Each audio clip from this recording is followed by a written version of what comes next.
On the spot live at edityourvideo.com. Thank you for tuning in. I'm here with my lovely co-host Tessa. How you doing today? I'm doing great. How are you? I'm doing pretty good. Especially because we got a great guest. Definitely. Our guest Ernest Thomas. You may have seen him on Everybody Hates Chris, The Steve Harvey Show, Soul Food, Martin. The list goes on. Parenthood, Malcolm X, Jefferson, The Brady Bunch. What's happening? What's happening now? What's happening right now? What's happening in the future? So no further ado, our guest Ernest Thomas. How are you doing today? I'm doing wonderful, my brother. How y'all? Y'all are a beautiful couple, man. Are y'all together?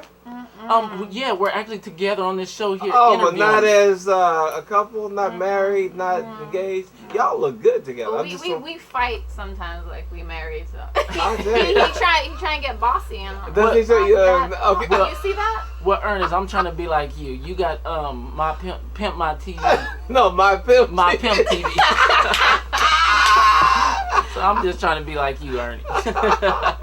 And I called you Ernie. I know that's all your friends call you, Ernie. I got E, Ern, Raj. Now the little kids know Mr. Omar, but I got E.T. Most people know Raj. Even though Ernest Thomas is on the screen now during what's happening, it says Ernest Thomas, but it's like they just got addicted to Four Eyes, Yeah. They love that. Speaking of Four Eyes, I noticed you got on glasses now, so you kind of kept it going. I need them. I really need them. I got to have them, And it is an identification too. People really do love. And then so many guys, so many mothers tell me that their sons look like me, and the nephews look like me, and woo, man, they show you the picture. Damn! I'm like, lady, are you blind? I mean, did you go to the zoo to get this sucker? I'm not lying, like, yeah, and I had to lie, like, oh yeah, oh wow. I thought I was seeing myself. I thought I was seeing double. So it's amazing, but but it's all in. But I did see somebody, man, I swear to God, MySpace, I got a lot.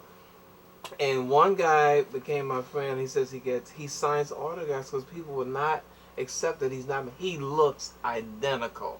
Is that right? It's scary. That's the only person ever. How can we be sure that this isn't? Oh, that would be messed up. Do you have any birthmarks or no birthmarks? Not to be confused with R. Kelly. R. Kelly, I got a mole. A mole on your back. You can prove it. So, speaking of your glasses, on your show, what's happening? Yeah. You had you had 20/20 vision, so there was no glass in the frame. Man, Now I'm a kid watching like, Mama, why is there no reflection on your glasses? You know what? That a lot of women, a lot of mothers, like, it doesn't make any sense. He's smart. We know there's no glass lenses in it. And I told the producers, I said, they said, Ernie, you get a check every week. She had to. So finally, when the mothers did, then they had to, because the mother said it does not make sense. But it was funny. Kids didn't care, but the parents, really. Yeah, the kids really didn't notice. Yeah, they I really didn't notice till somebody pointed it out. Yeah. Because you could have just done just like that, and and you would have to do the one. And you just weren't feeling those glasses. I wasn't feeling those, man. And the first ones, they had to run over to like Walgreens or something like that because they lost the glasses. So if you watch one of the very first episodes, they're like these old grandma glasses. Yeah, man, they're like pointed up a little bit because they had to grab something real quick. This is the wrong sex glasses. Thank you. Like, okay. And then, oh no, go ahead. You check. You're getting paid. 200 actors could have had this role. Oh, I'll wear whatever you want. All right, yeah, I got, So was there a lot of threats on the set? Like, because it sounds like they were threatened. Like, okay, you want your check, go ahead. Oh no, yeah, you were told. Bud Yorkin didn't play. He told you straight up because he had Jefferson's, All in the Family, Good Times, Sanford and Son, Maude. It's like 8 shows on. You know, so he told me day one, you know, I'm all happy getting hired. He said, Oren, I need to talk to you for a second, you know. So he sat in front of me. He says, I am the king, okay? And you cooperate with me, you'll be on the show. But if you, you know, out, you know. So just don't understand that, we're fine. You know, so they let you know straight up. Because remember, John Amos had been thrown off of Good Times. And he said, I got rid of John.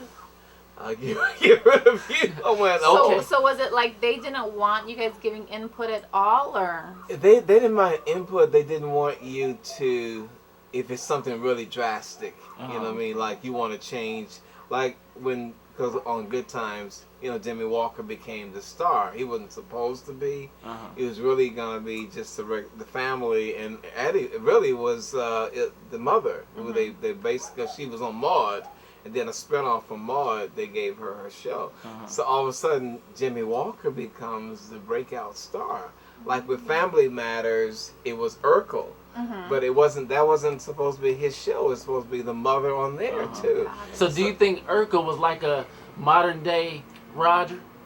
Yeah, you know what? Now that you think about it. And I think, you know what? Yeah, and I think he was very funny. Yeah, I think he had a huge following, man. And he was like Roger to the extreme. He was Roger on acid, I think. Yeah, because Roger was the average nerd you saw every day. Yeah, right. He was little. Yeah, he was like. But a lot of the times when you have those characters and they are like an extreme character, you can't break from that. You know, you just get so stuck hard. in that. Yes, man. You can see it's hard for him. It's hard for me. When I look at you, I see Roger. I'm gonna be real. But I think he's having an even worse time though. You know, with it. I think because he was so. And at least I've done Malcolm X now, you know, and that helped a lot. Because I didn't think they were going to, you know. I had to like 4 auditions to get back in there, 4 callbacks. So, you know, thank God I've done some stuff. And now I got a film that's coming out where my child gets killed and it's really dramatic. And people are like shocked when they see me on that. It's on MySpace, it's on YouTube. We got a lot of hits. People love it because it's so... I think big. What's the name of it? It's called Paroled. Oh, Paroled. Yeah, Paroled. Okay. And actually, Queen Latifah's company just picked it up. Oh, okay. So they're gonna put it out there, and it's going to American Academy of Dramatic Arts, one of the top schools in the nation.